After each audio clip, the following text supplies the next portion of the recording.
Good morning दोस्तों। आज हम लोग क्लास 10th का फिजिक्स स्टार्ट करने वाले हैं, जिसमें फर्स्ट चैप्टर है प्रकाश का प्रवर्तन यानी रिफ्लेक्शन ऑफ लाइट। प्रकाश का प्रवर्तन यानी रिफ्लेक्शन ऑफ लाइट।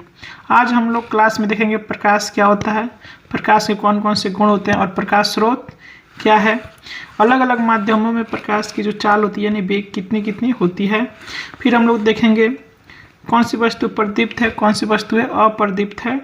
फिर देखेंगे परिभाषी पदार्थ, पारदर्शी पदार्थ और अपारदर्शी पदार्थों को डिफाइन करेंगे, परिभाषित करेंगे। तो सबसे पहले हम लोग देखते हैं प्रकाश क्या है। तो प्रकाश वह कारक है जिसकी सहायता से हम किसी वस्तु को देख पाते हैं। प्रकाश क्या है? प्रकाश वह कारक है जिसकी सहायता से हम वस्तुओं को देखते हैं। अब बात आता है प्रकाश का गुण, यानी जो ये प्रकाश है, प्रकाश के गुण कौन कौन से, यानी प्रॉपर्टी ऑफ लाइट। तो जो प्रकाश होती है, प्रकाश हमेशा किस रेखा में चलती है? तो प्रकाश सीधी रेखा में गति करती है।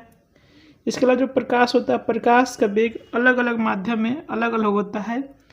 निर्वात में प्रकाश की चाल 3 × 10⁸ मीटर प्रति सेकेंड होता है, जो कि सर्वाधिक होता है, यानी सबसे अधिक प्रकाश का वेग निर्वात में ही होता है। और उसका मान कितना होता है? 3 × 10⁸ मीटर प्रति सेकेंड। यहाँ पे आपको समझना है माध्यम से, मान लीजिए कि एक हवा है और एक क्या है, पानी है। तो हवा अलग माध्यम हुआ, पानी अलग माध्यम हुआ। मैं यहाँ पे अलग अलग पदार्थ को लिया हूँ और उसका उस पदार्थ में, उस माध्यम में प्रकाश का वेग कितना होता है उसका मान भी लिखा हुआ है। जैसे कि निर्वात में प्रकाश का वेग कितना होता है? 3 × 10⁸ मीटर प्रति सेकेंड। जबकि पानी में कितना होता है? 2.25 × 10⁸ मीटर प्रति सेकेंड। और कांच में कितनी होती है? 2 × 10⁸ मीटर प्रति सेकेंड। ऑब्जेक्टिव क्वेश्चन आता है कि प्रकाश का वेग किस माध्यम में सबसे अधिकतम होती है? तो किस में होता है? निर्वात में सबसे अधिकतम होती है। वो भी कितना होता है? 3 × 10⁸ मीटर प्रति सेकेंड। तीसरा गुण देखिए प्रकाश का। प्रकाश जो होता है, एक माध्यम से दूसरे माध्यम में जब प्रकाश जाता है तो उसके वेग और तरंगदैर्घ्य बदल जाते हैं, यानी उसका जो चाल होता है और उसका जो तरंगदैर्घ्य होता है वो क्या हो जाएंगे? बदल जाएंगे। जबकि आवृत्ति में कोई बदलाव नहीं होता है। अब देखते हैं प्रकाश स्रोत। प्रकाश स्रोत क्या है? यानी सोर्स ऑफ लाइट। जिस वस्तु से प्रकाश निकलता है उसे प्रकाश स्रोत कहा जाता है। यानी उस समझिए कि जहाँ से प्रकाश निकल रहा है उसे क्या बोलेंगे? जहाँ से प्रकाश निकल रहा है उसे बोलेंगे प्रकाश स्रोत। उदाहरण के लिए लालटेन, बल्ब, सूर्य आदि, ये सब क्या है? प्रकाश का स्रोत। आगे देखते हैं। प्रकाश स्रोत जो भी है वो 2 प्रकार से है, एगो प्राकृतिक प्रकाश स्रोत और एगो मानव निर्मित प्रकाश स्रोत। जो प्राकृतिक प्रकाश स्रोत है वो कौन कौन से? सूर्य है, तारे हैं आदि। जो मानव निर्मित प्रकाश स्रोत है वो है मोमबत्ती, लैंप, लालटेन, दिया आदि। यहाँ पे प्राकृतिक प्रकाश स्रोत से है, यानी जो प्रकृति के द्वारा प्राप्त है उससे हम लोग प्राकृतिक प्रकाश स्रोत के अंतर्गत रखेंगे। जबकि जो मानव निर्मित है, यानी जिसको खुद मानव ने बनाया है, उसको किसके अंतर्गत रखेंगे? मानव निर्मित प्रकाश स्रोत के अंतर्गत रखेंगे। जैसे कि मोमबत्ती, लैंप, लालटेन, दिया आदि। ऐसे आप बहुत सारे एग्जाम्पल अपने से दे सकते हैं। अब यहाँ पे हम लोग डिफाइन करेंगे प्रदीप्त और अप्रदीप्त वस्तु, यानी लुमिनस और नॉन लुमिनस बॉडी। तो सबसे पहले देखते हैं प्रदीप्त वस्तुएं। इसको दीप्तिमान भी बोला जाता है, नोट कर लीजिएगा, दीप्तिमान भी इसको बोलते हैं। तो वे वस्तुएं जो प्रकाश उत्सर्जित करती है प्रदीप्त कहलाती है। उदाहरण के लिए सूर्य, बिजली का जलता हुआ बल्ब, मोमबत्ती आदि। ऐसा बहुत सारे एग्जाम्पल ले सकते हो अपने से। आप अपने से भी कोशिश कीजिएगा कमेंट करने के लिए कि प्रदीप्त वस्तुएं के उदाहरण कौन कौन सी हो सकती है। अब देखते हैं अप्रदीप्त वस्तुएं। वे वस्तुएं जो प्रकाश उत्सर्जित नहीं करती है उसे अप्रदीप्त वस्तु कहते हैं, जैसे कि टेबल, कुर्सी, पुस्तक आदि।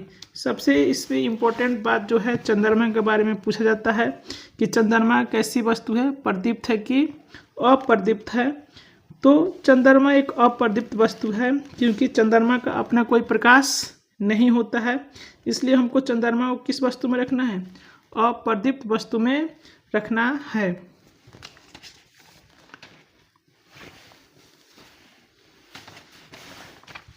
अब हम लोग देखते हैं प्रकाश का किरण, यानी प्रकाश का किरण क्या होता है। तो एक सरल रेखा पर चलने वाले प्रकाश को प्रकाश का किरण कहते हैं। ठीक है, यहाँ पे एक किरण बना दिया गया है, यहाँ से एक प्रकाश स्रोत है, यहाँ से इसे किरण निकल रहे और यहाँ पे बनाया गया एरो। एरो यानी तीर। तीर क्या बताता है? तीर बता रहा है कि प्रकाश स्रोत से निकलकर और इस दिशा में क्या हो रहा है? प्रकाश गमन कर रहा है, यानी जा रहा है। यानी तीर प्रकाश की दिशा को बतलाती है कि कहाँ से निकलकर किधर प्रकाश जा रही है।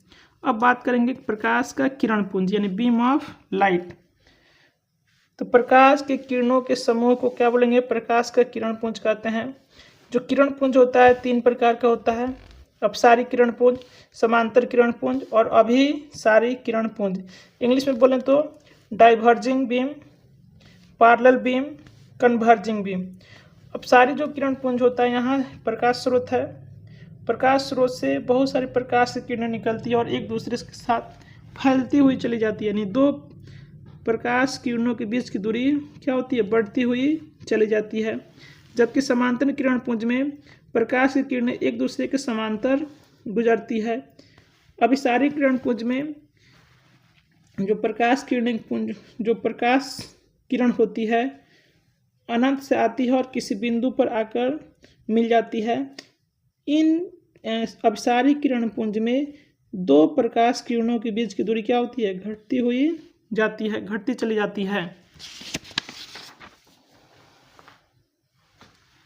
आगे बात करते हैं पारदर्शी, परभासी और अपारदर्शी पदार्थ को परिभाषित करें। यानी हमारा क्वेश्चन है पारदर्शी, परभासी और अपारदर्शी पदार्थ को परिभाषित करें। तो सबसे पहले देखते हैं पारदर्शी पदार्थ क्या है। तो वे पदार्थ जिनसे होकर प्रकाश आसानी से पार कर जाता है उसे कौन पदार्थ बोलेंगे? पारदर्शी पदार्थ। उदाहरण के लिए कांच, हवा, पानी आदि। अब बात करते हैं पारभासी पदार्थ। वे पदार्थ जो उन पर पड़ने वाले प्रकाश के एक छोटे से भाग को ही अपने से होकर जाने देता है, क्या कहलाता है? परभासी पदार्थ। जैसे घिसा हुआ कांच, तेल लगा हुआ कागज, ठीक है, इसको तैलीय कागज भी बोल सकते हैं, आँख की पलक, रक्त, दूध आदि। अब बात करते हैं अपारदर्शी पदार्थ। वे पदार्थ जो प्रकाश को अपने में से होकर नहीं जाने देते हैं अपारदर्शी पदार्थ कहलाते हैं। उदाहरण के लिए लकड़ी, लोहा, पत्थर आदि।